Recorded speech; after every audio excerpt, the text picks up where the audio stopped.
Eu gosto das análises do Frederico, eu achei ele bastante lúcido, mas eu acho que tem algo que ainda a esquerda não entendeu, não só nos Estados Unidos, mas como no Brasil. O fenômeno Trump e o fenômeno Bolsonaro está ligado a um distanciamento de uma elite esquerdista que não tem absolutamente nenhum contato com o povo e, pior, não representa o povo, né? Aliás, se a gente pega a história do marxismo, que dá origem a essas ideias, etc e tal, a gente vê que o próprio Marx ele não tinha contato nenhum com o povo, fazia parte de uma classe abastada, o Engels também. O Marx era um sujeito insuportável, ele não parava em lugar nenhum, não parava em emprego nenhum, perdeu todo o dinheiro da mulher dele, porque ele já era uma pessoa difícil, né? E as ideias dele têm muito a ver com a personalidade dele, né? Então ele era um radical e ele teve uma visão de mundo radical. Não, houve a queda da Bastilha, a burguesia fez a Revolução Francesa, então o trabalhador vai fazer a revolução que vai derrubar a burguesia e nós então superaremos o capitalismo e atingiremos o socialismo, o comunismo. Só que primeiro, né, porque a Revolução Burguesa na verdade não foi feita pelos burgueses, mas isso cabe aí alguns detalhes de história que não vem ao caso. E a maioria das revoluções nunca é feito, né, pelos ditos revolucionários, né? Então, assim, revolução popular é só nome, né? O povo nunca consegue mudar nada, o povo nunca tem o poder na mão. Quem tem o poder na mão é quem tem as armas. E normalmente quem tem as armas é um coronel, um comandante, ou alguém apoiado pelas forças armadas, que nem Napoleão. Napoleão acabou com a Revolução Francesa, por assim dizer, e virou lá o bambambam da França. Moral da história. Quem tem a força manda, quem não tem obedece. Essa é a moral da história. Aí a pergunta que eu estou me fazendo é que os eventos que estão acontecendo lá nos Estados Unidos e os eventos que aconteceram aqui no Brasil e que continuam acontecendo no Brasil são muito semelhantes. Então você tem dois indivíduos que são dois paspalhões, vamos dizer assim, porque na minha opinião, o problema do Trump e o problema do Bolsonaro é que eles são dois comédias.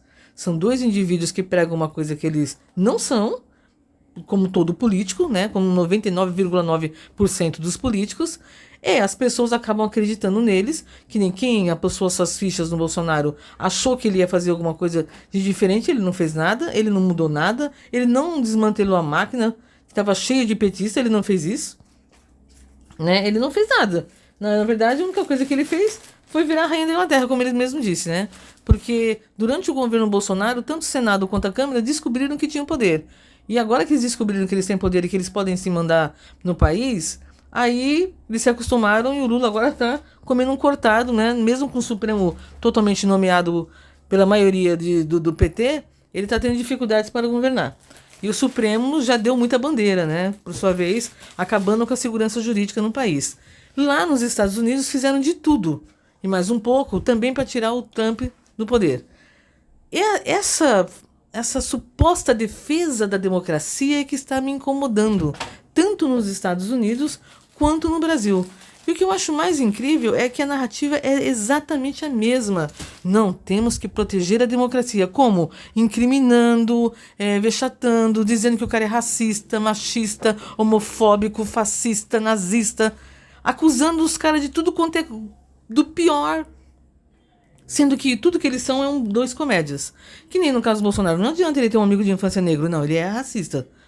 Fato. Quando o Bolsonaro fala de arroba, ele está falando propositalmente, de forma maldosa. Ele é um fascista nazista. Quando o Lula comete gafes, o presidente Lula cometeu uma gafe, porque ele é um homem do tempo antigo, etc e tal. Então, assim, a gente percebe, não só eu, mas o povo, gente, né?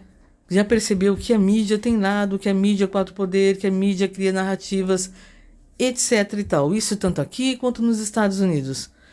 A pergunta que eu estou me fazendo, que eu não consegui ver nessa análise do Frederico, é: quem são as pessoas que estão orquestrando isso?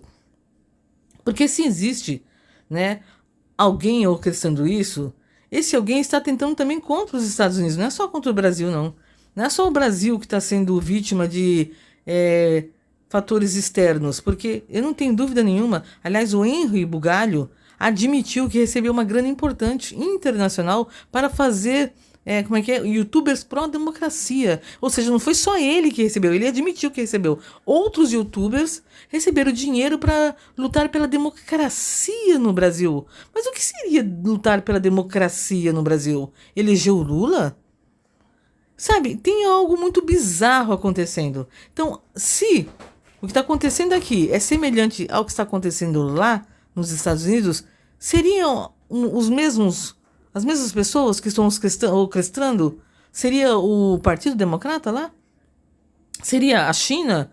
Porque é do interesse da China tirar o Bolsonaro do poder? De onde veio o dinheiro, né, para comprar a Mind 8, comprar artistas, etc e tal, para fazer o L, porque a gente sabe que isso aconteceu? De onde veio a grana que pagou o Henri Bugalho?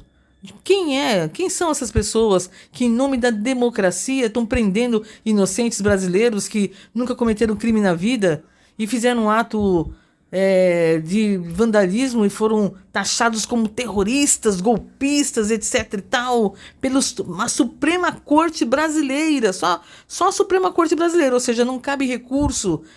Quem são as pessoas por trás disso? Porque o Trump é um comédia sem dúvida nenhuma. Ele é um sujeito que só tem o interesse nele mesmo, assim como o Bolsonaro. O Trump é trumpista, o Bolsonaro é bolsonarista, mas eles são sistematicamente atacados pela mídia, tanto aqui quanto lá, de maneira assim covarde. Covarde, assim, eles não querem saber, eles inventam literalmente história contra os caras. E a pergunta que eu estou me fazendo e que o Frederico não conseguiu me responder é: quem são as pessoas por trás disso? Porque definitivamente essas pessoas não são democráticas. E definitivamente isso não é defender democracia. Democracia é respeitar a vontade popular. Se a vontade popular quis colocar esses dois malucos no poder, deixa eles cumprirem o papel deles. Deixa o povo perceber que são dois comédia. Deixa o povo chegar a essa conclusão. Que conversa é essa de que o Bolsonaro ia dar um golpe? Olha, como é que ele ia dar um golpe se o exército, dentro do governo dele, virou as costas para ele? 3 oficiais se pediram para sair? Né? E todo mundo sabe, gente, que um golpe só se dá com o apoio de grandes nações. Do contrário, você sofre sanções. Né? Então, assim, tem algo de muito bizarro nisso tudo. E eu não consegui visualizar na fala do Frederico. Eu queria que você mergulhasse um pouquinho nessa questão, Frederico. Você ignora que por trás de tudo isso possa também estar o crime organizado, a indústria bélica, etc? Conta pra nós.